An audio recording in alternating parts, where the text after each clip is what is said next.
Hi, this is Lindsay Oden, Special Research Assistant at the Washington State Attorney General's Office, and this is your AGO Moment in History.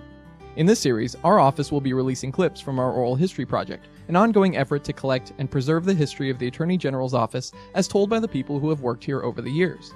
In this episode, our current Attorney General Bob Ferguson interviews former Attorney General and U.S. Senator Slade Gorton.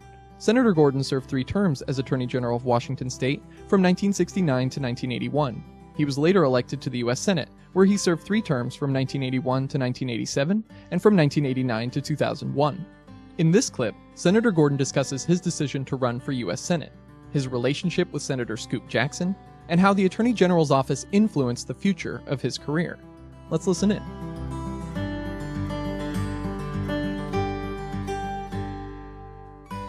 So your 12 years are coming to an end as Attorney General, and then obviously, as you mentioned earlier, you made a decision to run for U.S. Senate against Warren Magnuson, a legend in Washington State politics, obviously. Now, you asked about my own sort of steering committee or friends in connection with running for Attorney General. Yes. As I say, I can't remember that I had one. I did by the time I was in thinking about running for the U.S. Senate. And I can remember having a dinner with them somewhere down in Washington Park, and having them. Maybe there were a dozen people there, and they voted 9-3 against it. Against it, is that right? Yeah. Is it because they just thought, hey, taking on Warren Magnuson, you're just not going to, no chance. You're just forfeiting your career. Well, so I was curious. So for you, as we know, it was up or out, as we would say in the political world. For you, you could not stay on as Attorney General. That's once right. you committed, you didn't have the luxury of being able to stick around as Attorney General, a job you obviously loved. So I guess I was curious about that decision that obviously took you away from the AG's office, but serving the state in a different capacity. Was that, how hard did you feel? Hey, 12 years, you felt like you'd done your service as AG and you're ready for a new challenge? Or talk me through that. I sort of felt that I was. I would have been awfully sorry to have lost, and that would not have been nearly as good as going forward. But I'd been president of the National Association by that time, and had an office that I thought was running fairly well. And remember, I started my career as a legislator, and I'm not sure that I'm all that great of a manager of organizations. In some respects, I'm happier just as an individual, as a legislator is now, a U.S. senator. Right. There's quite a number of people working for him, but nothing like what the Attorney General has. Right. The late 70s were tough years for the United States, and tough years in the Cold War, and I was always interested in those issues, as evidenced by my views on Nixon at the time. And as I say, I doubt that I would have run against Magnuson in 1974, even if it had been a better year. But it had certainly occurred to me that one of these times that would be something worthwhile doing. And in 1980, obviously it was, except of course, I made up my mind and started to run probably 16 months before the election. Halfway there, in May of 1980, was when Mount St. Helens blew up. And Magnuson comes up with something over $1 billion in about a week. Yes. Oh, why couldn't that wait a year? Exactly. Well, what did they say about Warren Magnuson? He was scrupulously fair in how he allocated. He chaired the budget committee. He was scrupulously fair. $1 for Washington, $1 for dollar for Washington, $1 for the rest of the country, right? So maybe that was an example of him bringing the dollars home. And so what? I guess I'm curious. And so what made you? And this isn't so much AG related, but I'm kind of curious. It reflects your decision-making process. I mean, taking on Warren Magnuson, my goodness, right? 9-3 of your closest friends, advisors said, "Hey, Slade, don't do it." What were some of the factors that made you decide? You know what? You must have thought you could win, and despite what those folks whose judgment you clearly trusted, talk me through about what made you decide. You know what? I think I can. You don't have many opportunities like that. To say you're going to wait another, however the other senator from the state was Scoop Jackson. And no one could have figured he was going to beat Scoop Jackson. Right. That's right. There were just this. Maggie was obviously slowing down.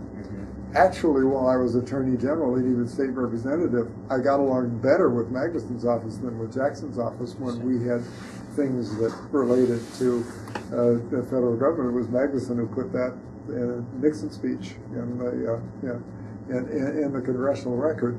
So I had no I had no personal quarrel with Maggie. He was a nice guy. I had profound philosophical differences with the way in which he operated, I can't tell you that I knew I was going to going to win, but I did feel, say, it would have been in 1979, that the country was in a heap of trouble, and that the next year would probably be as good an opportunity as would ever present itself. But there was never a poll in which I was ahead of him until the Sunday 8 days before the election. Is that right? You know.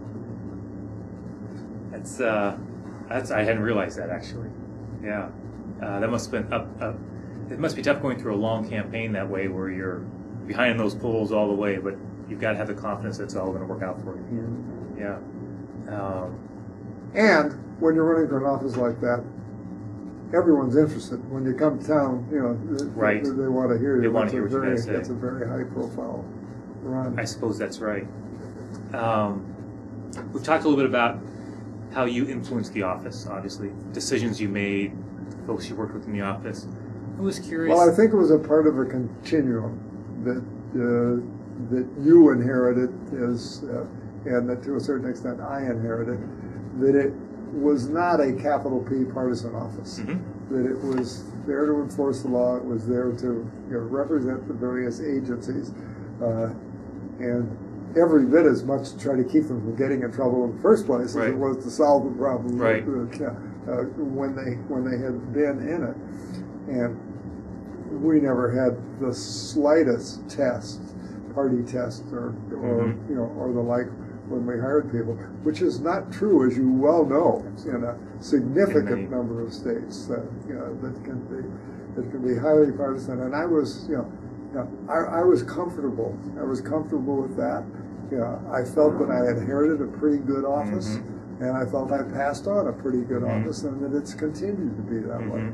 Well, you're exactly right. In fact, one of the new AGs, I was reading about that AG's in a newspaper article, cleared out a lot of the line attorneys in the office. A significant percentage of them in the office, which of course is not at all the culture in our office. In fact, I was speaking to a Rotary down in Centralia just yesterday, in which I emphasized the culture of the office over many, many AGs, and how we shouldn't take that for granted in Washington State. That is central to who we are, and we shouldn't take it for granted. Well, I was curious to that. How did you feel? So you went on, of course, to have 3 terms in the U.S. Senate, a highly influential career in the U.S. Senate, which John Hughes, of course, spends a lot of time on. I was curious how the office of Attorney General, the people, the office, the work, all those things here influenced you. So you went on, it was only a part of your career, of course, was your time as AG. You went on to the U.S. Senate for a number of years. How did you feel your time as Attorney General, your work here, how that influenced you as an elected official? I think it may have made me a little bit more tolerant. I had a lot of friends across the aisle in the Senate.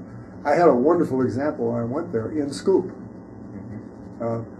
Scoop must have called me by 10 o'clock on election night when it was announced. Said, okay, the election's over, we got to get together for lunch next week.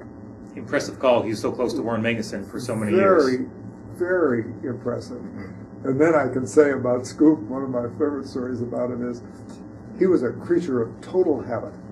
He had lunch at the same table in the Senate dining room every day, and he surrounded with a couple of his staff or his intellectuals and the like.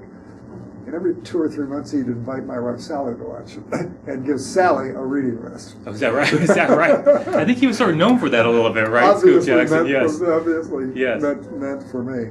But I remember a bittersweet memory is that in probably the last week we were in session, in 1983, when he was to die before it came back, when I sort of sauntered across the aisle and said, Scoop, do you realize that little amendment, and I don't remember what it was the first time we've ever spoken on opposite sides of the same issue? Is that right? And he just leaned back and laughed. 3 years into it.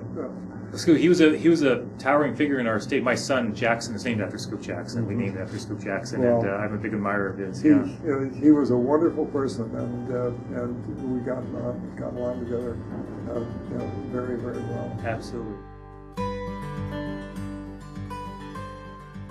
Thanks for listening to this AGO moment in history. Be sure to like and subscribe to receive updates when we upload a new episode. On our next episode, Senator Gorton discusses a pivotal moment in his tenure as Attorney General, when he became one of the first Republicans in the country to call for President Nixon's resignation. So tune in for that. Thanks, and talk to you again soon.